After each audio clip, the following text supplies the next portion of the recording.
Canada's vast wilderness has witnessed centuries of human life, settlers, explorers, and indigenous tribes. But hidden deep within the history of these forests is a chilling myth that has haunted the people for generations: the story of the Wendigo.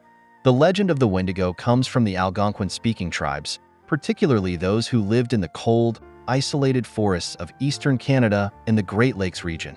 But it's more than just a story. This myth reflects the harsh realities faced by early indigenous peoples in the north, where survival was often a battle against the elements, and sometimes against one's own nature. The Wendigo is said to be a malevolent, supernatural spirit, one that embodies greed, hunger, and the worst aspects of human nature. It appears as a gaunt, emaciated figure with glowing eyes and a heart of ice. In some versions, it has antlers like a stag, a creature that is part man, part beast.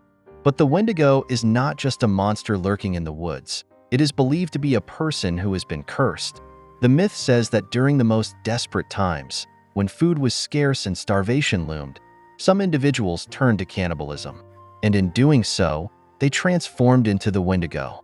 According to legend, once someone tastes human flesh, they become possessed by an insatiable hunger for more. Their spirit is overtaken by the Wendigo, and they become forever cursed to wander the forests, always hungry, always searching for their next victim. But the story of the Wendigo isn't just an ancient myth. It made its way into real-world events. In the early 17th century, French explorers and missionaries who came to Canada documented tales of the Wendigo told by the indigenous tribes they encountered. In fact, one of the earliest written records comes from a Jesuit missionary in 1636 who described a group of indigenous people believing they were being haunted by a Wendigo in the harsh winter months. These stories spread, and over time, they evolved. Some settlers believed the Wendigo was a metaphor for the greed and excess that came with colonization, representing the European settlers' hunger for land and resources. But the legend of the Wendigo didn't remain confined to oral traditions. In the early 20th century, a case involving a Cree man named Swift Runner shook Canada and added a chilling twist to the myth.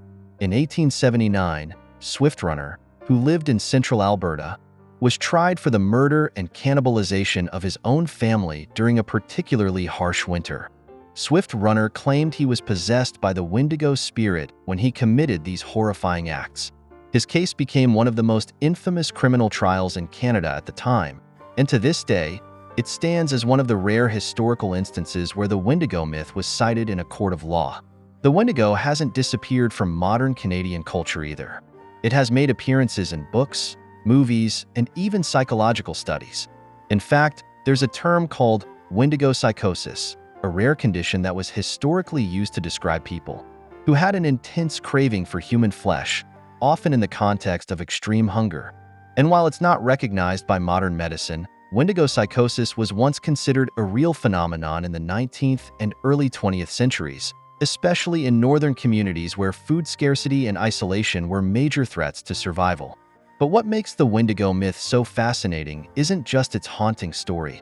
It's how it serves as a mirror, reflecting both the fears of survival and the dangers of greed and excess.